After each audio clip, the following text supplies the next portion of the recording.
LR. Je vais revenir sur LR parce que vous êtes catégorique. Vous dites que Christian Estrosi a en quelque sorte tué les Républicains.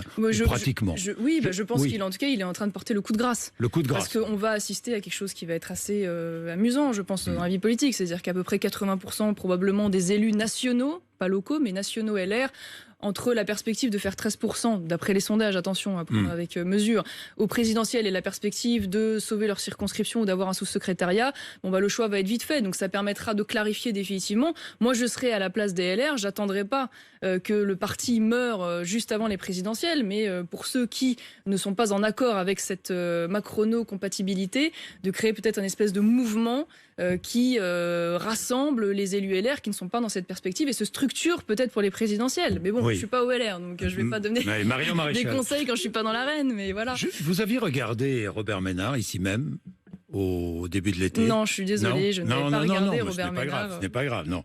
Je ne vois pas, voilà ce qu'il avait dit. Je ne vois pas Marine Le Pen gagner en 2022.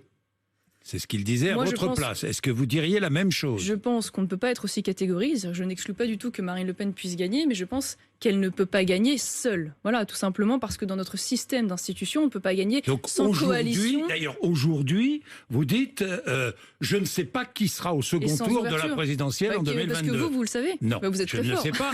Donc, sous-entendu, Marine Le Pen n'est pas certaine d'être au second tour. Mais personne n'est certain d'être au second tour. Ça n'est jamais acquis. Et puis derrière le second tour, il faut faire 51%. Mais pourquoi? Mais pour une raison très simple, c'est que 2 ans avant une élection présidentielle, il est absolument impossible de faire des projections qui soient claires, surtout qu'on ne sait pas exactement ce qu'il va advenir de cette union des gauches qui essaye de se constituer. Est-ce qu'il va y avoir des candidatures tiers qui vont apparaître et qui du coup vont perturber le jeu? Est-ce que Nicolas Sarkozy, on ne sait pas, peut-être va-t-il, il semble...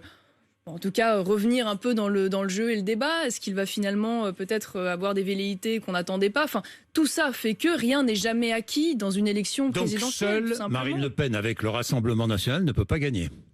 Mais enfin, vous me dites ça comme si c'était un je scoop. vous pose la question. Je vais pas faire... un scoop. Non, mais je vous pose la question. Je vais pas faire semblant de ne pas voir ce que tout le monde voit. Je veux dire, ça paraît évident qu'aujourd'hui, on ne peut pas gagner seul. Je le regrette. Mais avec qui peut-elle gagner? Donc j'espère que peut-être...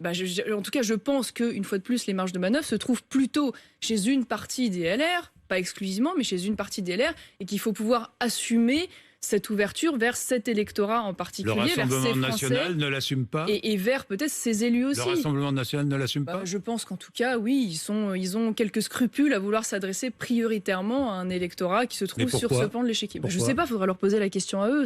Vous avez un regard, vous savez. J'ai un regard, évidemment, mais je veux dire, je ne vais pas me mettre à la place du Rassemblement national, sachant que je ne suis plus aujourd'hui dans l'arène. En tout cas, l'intervention de Robert Ménard avait mis en colère votre tante, Marine Le Pen. J'imagine, mais Robert n'est pas du genre à prendre des pincettes. C'est aussi ce qui fait sa qualité. Mais vous êtes en accord avec lui, souvent. Et qui fait vous êtes en accord avec lui, souvent. On l'apprécie. Je ne suis pas en accord avec lui sur tout. Est-il vrai que je reconnais que c'est un bon maire. Est-il vrai que vous ne voulez pas